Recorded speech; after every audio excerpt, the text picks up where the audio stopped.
പറഞ്ഞോ പറഞ്ഞോ ചിറ്റേ പറ കണ്ണൻ പറ കണ്ണൻ അറിഞ്ഞൂടാ പറയാൻ പപ്പ പറഞ്ഞേ സ്പൈഡർമാനാ പപ്പ പറ പപ്പ പറ ഹാപ്പി ന്യൂ ഇയർ. അപ്പൊ ഇന്ന് പാറും കണ്ണനും സ്കൂളിൽ പോവാണ്. ചിറ്റക്കും ജോലിയുണ്ട്. ന്യൂ ഇയർ ആയിട്ട് അവധിയൊന്നുമില്ല.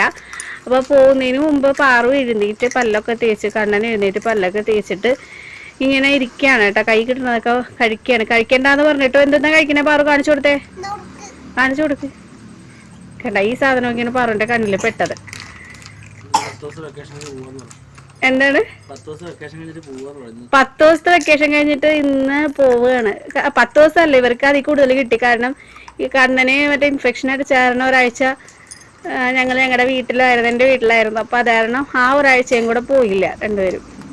അല്ല കണ്ണാ എന്റെ തുടക്കോല് തീർത്ത് പോയി പറിച്ചേച്ചി. പാറു ഒരു 8 മണിക്കൊക്കെ എഴുന്നേറ്റ് വന്നത്. അപ്പോൾ അവളെ കുളിപ്പിക്കാനായിട്ടുള്ളൊരു പരിപാടിയിലേക്ക് ഞാൻ പോവാണ്. അപ്പോൾ അവളുടെ തലയിൽ പെട്ടാനായിട്ട് എണ്ണ റെഡിയാക്കിയിട്ടുണ്ടായി. അത് ഒരു പ്രത്യേക എണ്ണയാണ് പറ്റണത് കേട്ടോ. എല്ലാവർക്കും അറിയാവുന്നതാണ്. എന്നാലും മുടി വളരാൻ വേണ്ടിയിട്ട് ഒരു പ്രത്യേക എണ്ണയാണ് പറ്റണത്. അപ്പം ഞാനത് പറഞ്ഞു തരാം കേട്ടോ. അവളുടെ തലയിൽ ഞാൻ പരീക്ഷിച്ച് നോക്കണതാണ്. ഞാൻ പറ്റിയിട്ട് വേറെ കുഴപ്പമൊന്നുമില്ല. ഇപ്പോൾ കുറച്ചായിട്ട് പെട്ടുണ്ട്, വേറെ കുഴപ്പമൊന്നുമില്ല കേട്ടോ.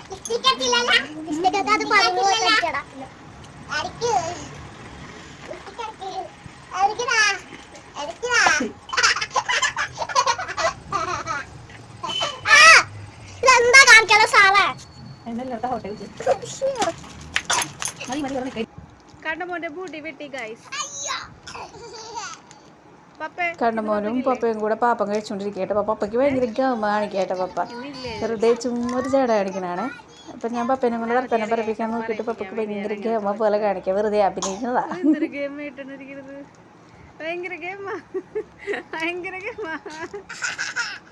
ചിരി വന്നിട്ടോ പപ്പയ്ക്ക്. ഇപ്പൊ ചിരിക്കൂട്ടോ. ഉടുപ്പിട്ടാവന്നെ പാറുനെ ഞാൻ കുടിപ്പിച്ച് ഉടുപ്പൊക്കെ ഇടിച്ച് പപ്പയ്ക്ക് മുക്കും ഇഷ്ടപ്പെട്ടില്ല. അത് കാരണം അത് മാറ്റിയിട്ട് ഇതെനിക്കിഷ്ടമായിരുന്നു. അങ്ങനെ അവളെ മുടിയൊക്കെ ചുട്ടി കൊമ്പൊക്കെ ചുട്ടി കൊടുത്ത് റെഡിയാക്കി ഇരിക്കുകയാണ്. അവരെ കണ്ണമോന് ഉടുപ്പിടണം എന്ന് പറഞ്ഞുകൊണ്ടാവും വന്നു. ഞാൻ അവനെ ഇടിച്ചു. ശരി ശരി. അത് കഴിഞ്ഞപ്പോൾ പാറുവിനെ കൊണ്ടുവന്നാക്കാൻ വേണ്ടിയിട്ട് പപ്പ പോവാണ്. ടാറ്റ പാറുക്കുട്ടി.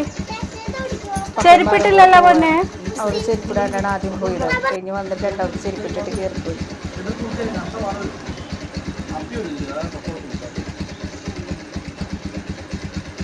കഴുത്തിലിടെ പോലെ ചിറ്റ പോയായിരുന്നു കേട്ടോ. അവളുടെ ചിറ്റ 8:45 ബസ് ഉണ്ട്. അപ്പൊ പിടിച്ചേക്കടി, വട്ടം പിടിക്കടി. പിടിക്കാതിരിക്കുന്നു കേട്ടോ. അവസാനം പറഞ്ഞ അവള് പിടിച്ചിട്ടാ പോയത്. കണ്ണമോന്റെ വീടാണ്. അവൻ പപ്പനെ വെയിറ്റ് ചെയ്തിരിക്കുന്നത്. കൊണ്ടുവന്നാക്കിയിട്ട് വന്നിട്ട് പപ്പ ഇവിടെ കൊണ്ടുപോകാന്ന് പറഞ്ഞിട്ട്. പക്ഷെ അവിടെ ഇരുന്നൊരു വമ്പിച്ച ട്വിസ്റ്റ്.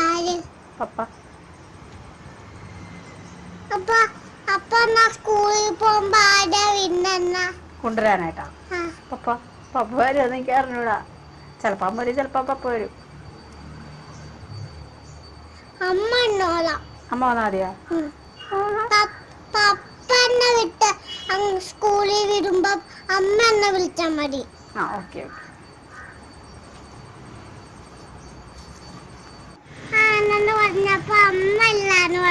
ആര് പറഞ്ഞടാ? ടീച്ചർ പറഞ്ഞാ? പപ്പേനെയും വെയിറ്റ് ചെയ്ത് ഇങ്ങനെ ഇരിക്കുന്നു. അപ്പോഴാണ് കേട്ടോ ഞങ്ങളിങ്ങനെ ശ്രദ്ധിച്ചു. അപ്പൊ പപ്പയുടെ വണ്ടിയില് വേറൊരാളും കൂടി ഉണ്ട്. പപ്പയുടെ സൈറ്റിലെ ഒരു ബായി കൂടി ഉണ്ട് കേട്ടോ. അപ്പോൾ ഇവരുടെ പപ്പ ഒരു എഞ്ചിനീയറാണ് കേട്ടോ. അപ്പം അദ്ദേഹത്തിൻ്റെ സൈറ്റിലെ ബായിയാണ്. അപ്പോൾ പുള്ളിക്കാരനും കൂടെ വന്നിരിക്കുകയാണ്. അപ്പോൾ എന്താണെന്ന് വെച്ച് കഴിഞ്ഞാൽ ആ ബായിക്ക് ഒരു ഫോൺ മേടിക്കണം. സച്ചിന് പണ്ട് മുതലേ അറിയാവുന്ന ഒരു ബായിയാണ്. 16 വർഷമായിട്ട് ഈ ബായി നമുക്കറിയാം. നമ്മുടെ വീട്ടിലിടയ്ക്ക് വരാറൊക്കെ ഉണ്ട് കേട്ടോ. അപ്പോൾ ഈ പുള്ളിനെയും കൊണ്ട് ഫോൺ മേടിക്കാൻ പോകും. അപ്പോൾ പുള്ളിയുടെ സൈക്കിളാണ് ഈ ഒരു പിങ്ക് കളറുള്ള. അപ്പോൾ ആ സൈക്കിൾ ഇടയ്ക്ക് കൂടെ വെച്ചിട്ട് പുള്ളി പോകുമ്പോൾ അത് കൊടുത്തു വിടാന്ന് വിചാരിച്ച് തുറന്നപ്പോൾ പുള്ളി പറഞ്ഞു വേണ്ട, ഫോൺ മേടിച്ച് വന്നിട്ട് മതി എന്ന് പറഞ്ഞു. അപ്പോൾ എനിക്ക് കാര്യം മനസ്സിലായി. ഫോൺ മേടിക്കാൻ പോയ പിന്നെ കണ്ണനെ ഞാൻ ആക്കേണ്ടി വരില്ല. പക്ഷെ ഞാൻ കുടിച്ചിട്ടൊന്നുമില്ല കേട്ടോ. അപ്പം ഞാൻ പറഞ്ഞില്ല, ഇങ്ങനെ ആക്കിയിട്ട് നിങ്ങൾ പോയാൽ മതി എന്ന് പറഞ്ഞിട്ട് കൊണ്ട് തന്നെ പറയിപ്പിച്ചു. ഞാൻ പപ്പനോട് പറയടാ പറഞ്ഞിട്ട് അങ്ങനെ പപ്പയും മോനും കൂടെ ആ ഒരു ബായിയും കൂടെ അവൻ്റെ അംഗൻവാടിയിൽ കൊണ്ടുവന്നാക്കാൻ പോയി. അപ്പോൾ എല്ലാവർക്കും മേടിക്കുമ്പോ ഒരു നല്ലത് തന്നെ മേടിക്കണല്ലേ. ചെറിയൊരു വിശേഷം. നിങ്ങൾക്ക് ഇഷ്ടപ്പെട്ടൊന്ന് ലൈക്ക് ചെയ്യാം, കമന്റ് കൂടെ മൈൻഡേ ഉള്ള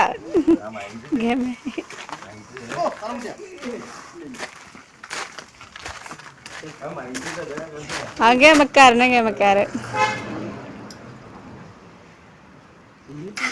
എടാ നീ ഒന്ന് ചിരിക്കട, ഇത്രയും ഗേമ പാടില്ലടാ.